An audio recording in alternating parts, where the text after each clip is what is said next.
Time for tales of suspense and horror. This is your look at the new NECA Toys Creepshow Retro Cloth, The Creep.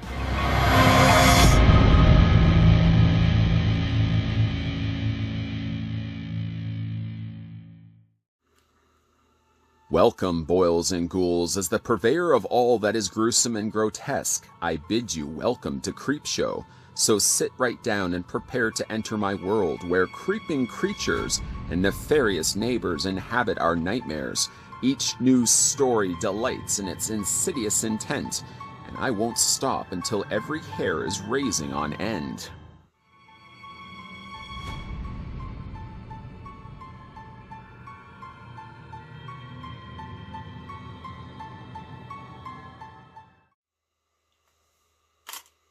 Now, before we get a closer look at the creep, the first thing we're going to want to do is figure out how tall the figure stands. I'd also like to send out a big thank you to the folks over at NECA Toys that provided this sample of the creep that we're having a look at in this review. I went for a dramatic pause. You're looking at the figure of the creep standing 7.3 inches in height, and we can now switch that to centimeters, revealing that the creep stands almost 18.5, a little over 18.5. 18.6 centimeters to be exact. For some size comparisons, we'll move over the creep, and we'll bring in Night of the Creeps, Detective Ray Cameron.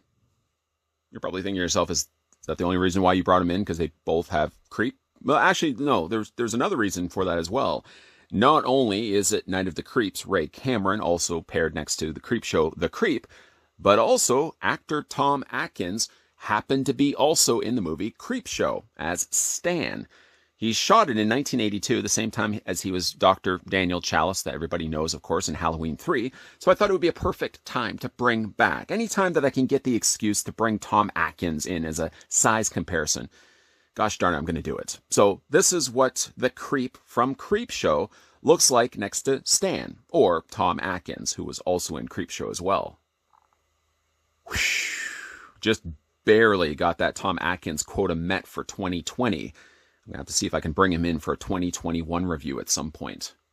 Nonetheless, let's have a look at the accessories that come included with Retro Cloth Creep. The first one being the Creepshow magazine, as you can see right there. It's really detailed, despite the fact it's basically just laminated paper. They've done the best to still do the printing on the inside, so it actually does legitimately look like a comic book. You can also on the back order some back issues as well, if of course you dare. So a nice little accompanying piece to see that come included with the creep. It would feel vacant, I feel, if the creep didn't come included with a Creepshow magazine. So I'm glad to see that they included that. Figure also includes a lantern. Now the lantern is what looks almost to be done in brown plastic, but it almost looks like they've added like a coat of paint over top of it as well. So it's not just the one color of brown. I don't know if maybe the camera's picking that up or not. There we go. There we go. You can sort of see how it's just been brushed on top of it. So kind of give it that aged look to it. And then, of course, the inside is completely different plastic altogether, making use of a opaque yellow plastic. You can't even see really anything through it. I can go like this all day if I wanted to. I really won't do that all day. You guys got places you need to go. So I like the fact that they did do that. I mean, it would be nice if you could have actually seen through it and seen like a little light inside. It doesn't light up or anything like that. You just get like a little molded lamp. The other accessory he comes included with is a hand. Now, this particular hand is only for this side of his body. Let's go ahead and remove that right now. Free it from his corpse-like body. Just wiggle, wiggle, wiggle, pop that right off, and then replace it with the gripping hand. Technically the hand, let me just bend it up this way. Technically the hand is really suited for holding the handle. And one good thing is it's very soft plastic. You can use it to hold the lantern, and it's not going to be going anywhere. At the beginning of this review, and also a strong contender for possibly the way I'm going to display the figure, I can take the lantern out of his hand. You can also take the magazine. And the magazine, just because, you know, it's just paper and it's fit into his hand, you can pry those fingers away from themselves again, feed the magazine inside, and you can promote that Creepshow magazine, display the creep holding it in his hand. So you can also technically use that hand for that purpose, even though the hand really is designed and suitable for holding with the lantern. But I just kind of like displaying him with the magazine. Let's move all the accessories out of the way. He comes with technically one other thing as well. Just put the figure back down for 1 second. He comes included as well with a skull. The skull is very nice. Even if you don't even display it with the creep, you could display it really with any other figures that have come out that are of the horror variety. One thing that's interesting, though, is that the peg hole on the underside of the head is actually for a standard ball joint. What you can do, and I'm just only going to use it for creep here, for example, even though it's not obviously going to be the way that you're going to display the figure, you can just yank the head off the ball joint. I really don't like to use the term yanking and ball joint, because I feel like something's going to break. But you can pop that off. You can take then the skull head. Now, I completely understand. This is not what you're going to be doing with the head. But you do actually, you can fit the head on top of the ball joint. If you wanted to, I guess you could make like a skull guy if you wanted to. Not really what it's meant for, but I mean, why not? If you have another retro cloth figure, why not make use of that skull? Put it on something else if you wanted to, if you didn't want to have it displayed in his hand. And it still gives you all the same posability, although it doesn't hold the ball joint as well as, say, the regular head sculpt. And obviously, it would just be absolutely bananas of me just to display the figure with that skull. So we're going to go ahead and pop the head sculpt back into place as it's intended, as it way it should be, to have the creep head back in its socket, or back at least on the neck ball joint. Obviously, you guys are going to want to see a closer look at the head sculpt. Let's just move the hood down for 1 second so you can witness the true horror and the sculpt that NECA put into the creep's head sculpt. That's a great looking head. Boy, is that a ever terrifying looking head sculpt. If there ever was a head sculpt that would evoke nightmares at night, I gotta feel like it would be this one. Maybe we shouldn't be spending too much time looking at it, but I do really like it. I like also the fact that the nose just is slightly off, just slightly off to the side, sort of wandering off, like it wants to leave the rest of the face. The gruesome sight of both the eyes as well as the mouth, both very dark in this oil slick black that they used. Of course, with the retro cloth is that they've added all this additional hair. They've basically just glued it along the top, just given it that real kind of just old looking hair look to it. It just looks almost like straw. I love the look of that hair. Obviously, you're probably not going to just have the hood down. The intended purpose is really to have the hood up, but I just took it down just so you guys can see all of it. I mean, again, like look at that head, look at that neck, look at that gruesomeness. You can even see right down, and I was trying my best to kind of lift everything up so you guys can see what's the workings of underneath that. But to go ahead and get that accurate the way it looks in the movie, we're going to just bring that hood down. A nice touch is that the hood has a wire frame. It starts here, goes all the way around, and you can manipulate it. So you can bring that hood very far forward if you want to. In addition to that, he also has the point on the back of the hood as well. You can either have it out, and I thought maybe it stuck out a little too much, but because this is also wire framed, I just brought the hood inward, just tucked it in like that. Kind of, you see a little bit from the side. I kind of like the look of that. When it comes to displaying the figure, most definitely I'll just be bringing the hood as far forward as I can. Really give it that ominous look. I really like the look of that. And have, of course, the straggly little hairs sticking out. Just enough to barely make out his eyes, but more than enough to make out that gruesome looking mouth of his. As for the rest of the body, everything on this figure is decay. If I roll up the sleeves, for example, they've sculpted and gone the full extra mile. Let me just see if I can lift this up just enough so you guys can see everything that's going on.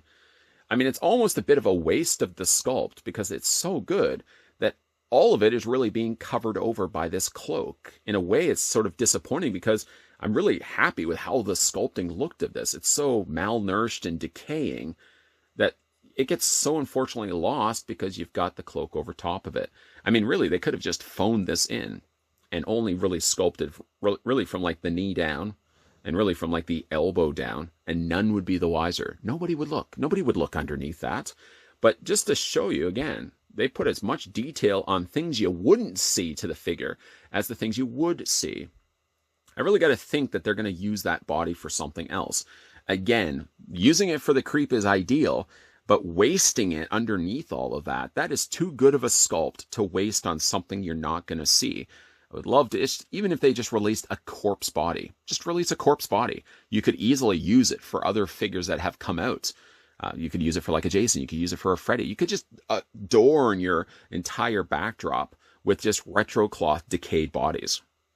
I feel like that's a good, solid idea. As for the rest of the outfit, of course, I've spent so much time talking about his decaying body. I mean, I really want to show you the tattered body, the tattered outfit that he wears over top of his body.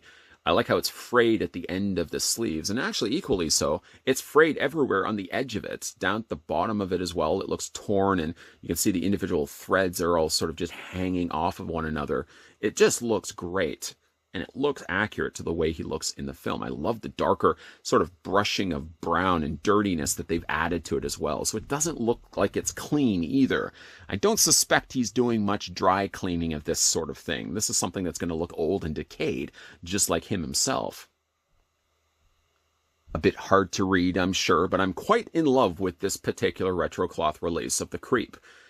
Having a look at the figure's articulation, the head rotates back and forth, it hinges down and up, all because it has a good substantial ball joint working underneath all of that gruesomeness.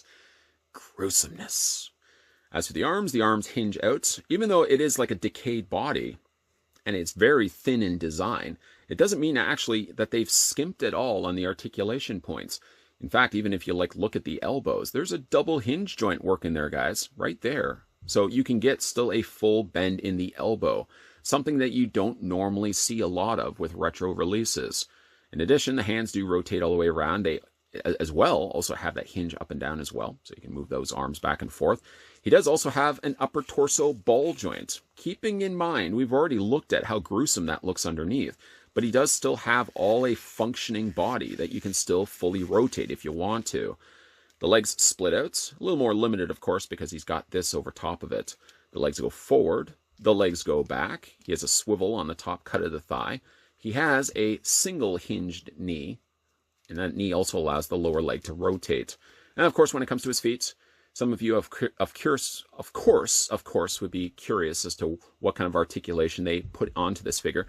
And it is actually the newer articulation point. So the ankles do rotate back and forth. It's not just the pin joint working. You can move the feet up and down. And like I said, you can rock them back and forth. So they really did go that extra mile when it came to the sculpting of the Creep. Been a big fan of Creepshow myself. It's sort of one of those staple movies that you rent at the video store. Frequently watched Creepshow. Frequently watched Creepshow 2. Creepshow 3, not so much because Creepshow 3 was awesome. Was awful, I should say. But loved the Creepshow films. Loved the Creep. I love the fact that we also have an opportunity now to finally have a Creep in our collection. And just one last time, we'll just move him over and we'll bring in Tom Atkins. For no other reason, it's Tom Atkins. Yes, I've met my quota for Tom Atkins for 2020. Between Father's Day, something that tied you over in the crate, my favorite mini-movie of Creepshow 1 has got to still be something that tied you over. The idea that a distraught Ted Danson is looking for his wife has to be buried in sand by an evil Leslie Nielsen, only to find out the true horror that happened to his wife, and then to come back from the dead. I can hold my breath for a very long time. What is your favorite mini-movie of all the Creepshows? Even though my favorite is something that tied you over from Creepshow 1, I think my favorite all-time mini-movie still has got to be that oil slick that's underneath that dock pier. I just love that one. But what is your all-time favorite? I'm wondering if somebody's going to mention one from Creepshow 3. I barely remember Creepshow 3. I remember watching it twice and hating it. It just wasn't the same. Creepshow 1 and Creepshow 2, though, was religiously watched and rented from my local video store until eventually I just coughed it up and bought the copies myself, and still something I watch to this day. What was your all-time favorite Creepshow mini-movie? Would love to hear your comments down below. A big thank you as well to the folks over at NECA Toys for providing this sample of the Creep that we had to look at in this review. I just love the design of this character, and I like the fact that underneath of all these tattered rags, there's a decently sculpted figure underneath there that I really feel should not just be wasted on the Creep. I mean, it looks great on the Creep, but you don't see any of it. I love to see them just release it as something else, even just a corpse. Just retro cloth corpse. Probably is harder to market that. Probably may have to change the name from corpse to something a little bit, something that's easier that looks better on a retail shelf. Probably not retro cloth corpse. Anyways, though, I'd love to see them reuse this body to some extent. I don't know what they could probably use it for. I'm sure there's a decayed character I could think of. If you leave me a few minutes, though, I could probably write down some ideas. But definitely let me know what you guys think down below in the comments section, what you think of the retro cloth creep. Just a great looking figure. If you're liking the content as well that you're seeing on this channel, let's just say you haven't had a chance to do so because you've been buried in sand this whole time. Great mini movie. Make sure you hit that subscribe button down below. Make sure you turn on, of course, on that bell notification. And make sure you come back to this channel Monday to Friday, 12 p.m. and 2 p.m. Eastern Standard Time. That's when we got lots of videos coming your way. And fresh, cold, brisk. Just throwing that out there. How many people have a table of fresh, cold, brisk? It's here on the ready, Monday to Friday, 12 p.m. and 2 p.m. Eastern Standard Time. How many people are just going to be coming for the brisk? I don't know. Needless to say, there's going to be tons of NECA reviews lined up and coming your way, so keep your peepers peeled. And as always, thanks for watching. I'll see you guys next time.